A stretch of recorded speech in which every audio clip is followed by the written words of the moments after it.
Você já foi casado ou casada e se pergunta se, após o término, após a separação do casamento, Deus se alegraria de te ver com uma outra pessoa. Esse foi um questionamento muito real, muito sério, que eu recebi de um vídeo onde eu falava sobre mulheres que só atraem homens indisponíveis. E daí eu falava que o relacionamento é um caminho de se aproximar de Deus e que, sendo assim, Deus certamente é a pessoa que mais anseia pela nossa felicidade, pela nossa união com os nossos pares. E tive uma inscrita que questionou que se no caso de uma mulher que já foi casada, Deus ainda assim gostaria de vê-la com uma outra pessoa, porque em tese, né, o casamento é uma união para toda a vida e aquela coisa toda bonita. Eu achei muito legal ter recebido essa pergunta, nunca me questionaram isso, mas abre para mim a possibilidade de falar sobre um tema muito importante: fanatismo religioso. Pode parecer que essa pergunta não apresenta um grau de fanatismo. Vamos definir o fanatismo como um grau de exagero. Um ato de servir em exagero, levar tudo ao pé da letra, aquilo que se diz. E a gente pode ser fanático por política, a gente pode ser fanático por religião, a gente pode ser fanático por futebol, e a gente não questiona nada. A gente aceita com uma fé cega, sem questionar, uma fé que não é raciocinada. Essa é uma qualidade de fé que não interessa a Deus. Deus quer que nós amemos a Ele, mas que nós saibamos por que nós o amamos. Deus quer que nós sejamos bons, mas sabendo por que nós escolhemos a bondade.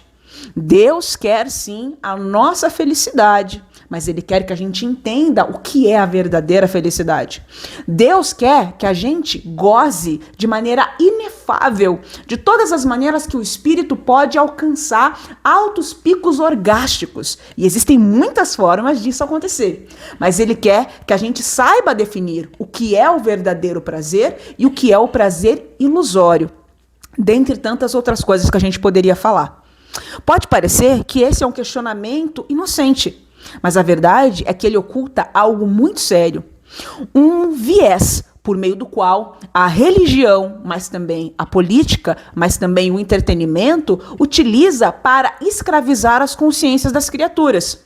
Qual é esse viés? Medo, punição e obrigatoriedade.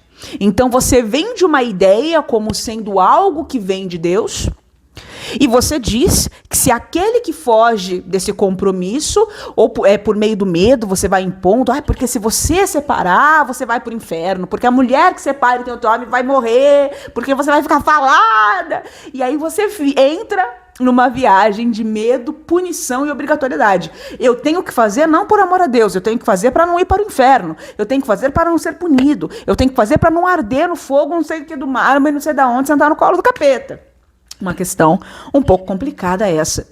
Para essa mulher, eu quero dizer o seguinte: olhe para a natureza, olhe para o universo infinito que te cerca e observe que tudo no mundo, tudo na vida tem um ciclo. Tudo é cíclico, o que significa que tudo tem um começo, um meio e um fim. É necessário que você entenda que sim, os relacionamentos são instrumentos dados pelo Criador às suas criaturas para que pudéssemos nos aproximar dele.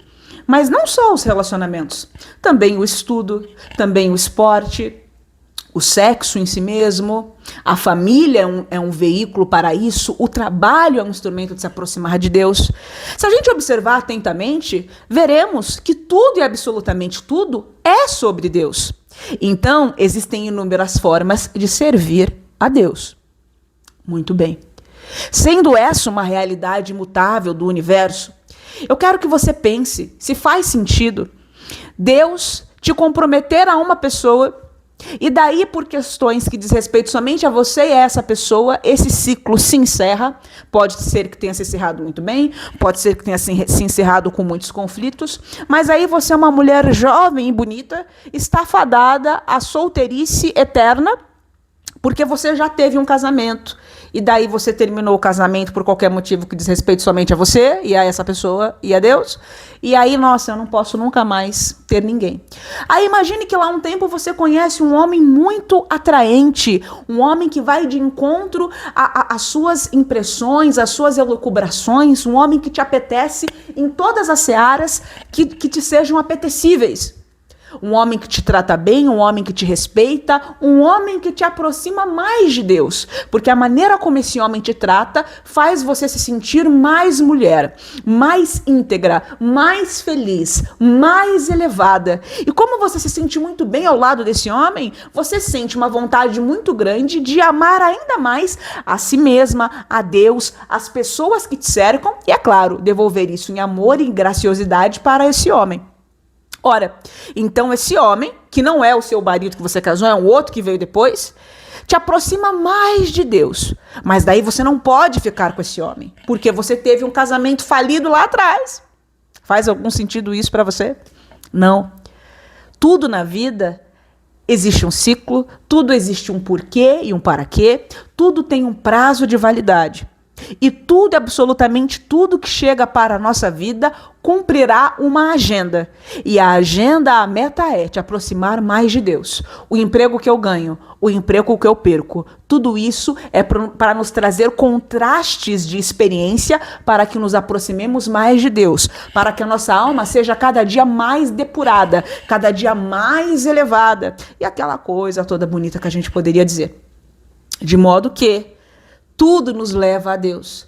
Assim como o casamento que você atou lá atrás, bem como o término, tudo isso foi para fazer você questionar paradigmas limitantes dentro de si mesma, para que você pudesse encontrar a Deus, algo que é incriado, criador, que nunca foi criado, que sempre existiu e que não tem limitações. Não existem palavras ou ideias possíveis para defini-lo, porque ele é infinito, porque ele é eterno, porque ele é imutável, porque ele é o criador, ele é a causa sem causa. Ele é a causa de todas as outras causas. Ele é a causa primeira de todas as coisas. Uma inteligência suprema, ilimitado. E quanto mais nós vamos rompendo os limites dentro de nós, mais nós expressamos essa origem nossa mesma. De modo que, meu bem, se você tem vontade de se relacionar de novo, se abra. Não se permita ser capturada por ideias equivocadas de uma devoção irreal a Deus. Por conta do que uma religião te disse, por conta do que a sociedade falou, por conta de que não sei o que, não sei o que, não sei o que. Deus quer a nossa felicidade. Deus quer a sua felicidade. E Deus quer que nós persigamos a felicidade sem cessar. Então, ainda que você case 50 vezes e ame verdadeiramente todos os homens que passarem pela sua vida, se você quiser se apaixonar mais uma 51 vez lá, 51ª vez? Entregue-se a isso. Vai viver essa história. É importante que a gente tenha uma consciência clara, que é a seguinte: tudo nos é permitido, mas sem amor nada vale a pena. Você não tem que questionar se você ter um outro relacionamento agrada ou desagrada a Deus. Você tem que questionar qual é o teor emocional, psicológico e comportamental que enlaça essa união. Você é uma pessoa melhor quando você está com essa outra pessoa? Essa pessoa é uma pessoa melhor quando está com você? Você faz ele ou ela se aproximarem mais de Deus através da maneira como você os trata? E vice-versa? Se a resposta for sim, significa que dentro dessa união existe amor. E Deus não só ampara essa relação, como torce por essa relação. Isso não significa dizer que essa relação não terá um fim, mais cedo ou mais tarde. Se não nessa vida, em outra. Porque tudo tem um fim, de uma forma ou de outra. Tudo se transforma para se tornar algo melhor, para se tornar algo maior, para se tornar um braço ainda mais largo da existência mesmo do que o Criador é. Então, não esteja mais preocupada em desagradar a Deus. Isso é uma pergunta que vale toda a atenção, mas também é uma pergunta que me traz tristeza. Porque assim como você, muitas mulheres casaram, terminaram e querem se relacionar de novo, mas criam limitações, criam psicoses, criam neuroses, fruto de crença religiosa.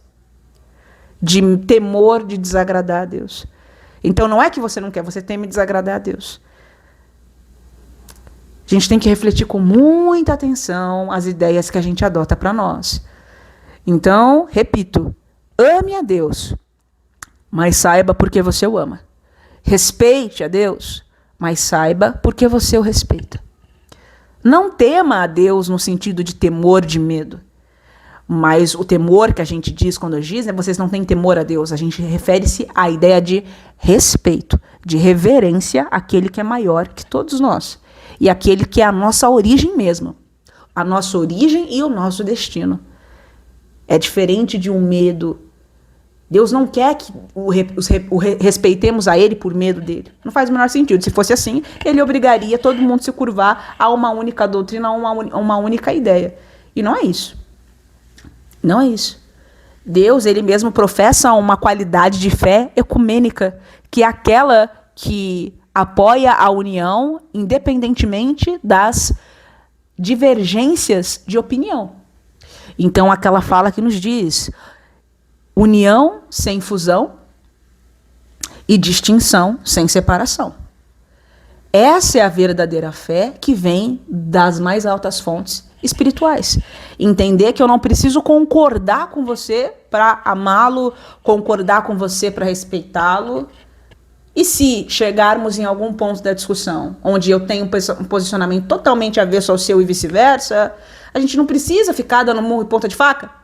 Porque eu vou continuar pensando o que eu penso, você vai continuar pensando o que você pensa, então essa conversa se tornou inútil.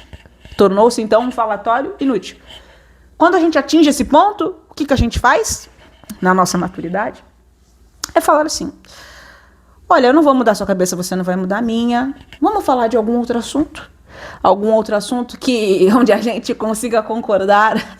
Ou algum outro assunto que, ainda que a gente não concorde, não vai gerar divisão entre nós.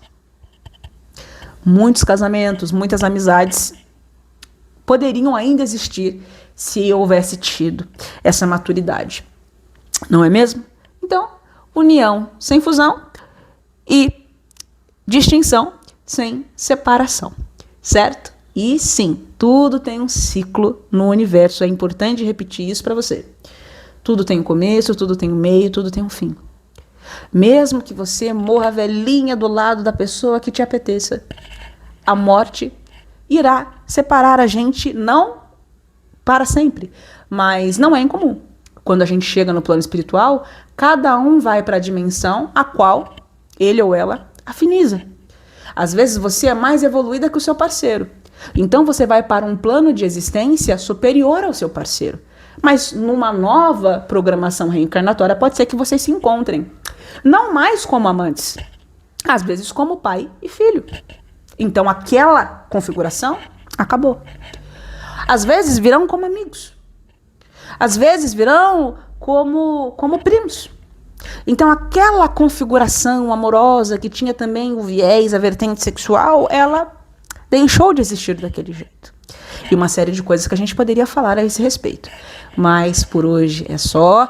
Quem tiver interesse em saber mais, tem bastante vídeos por aqui onde a gente aborda todas essas perspectivas, tá?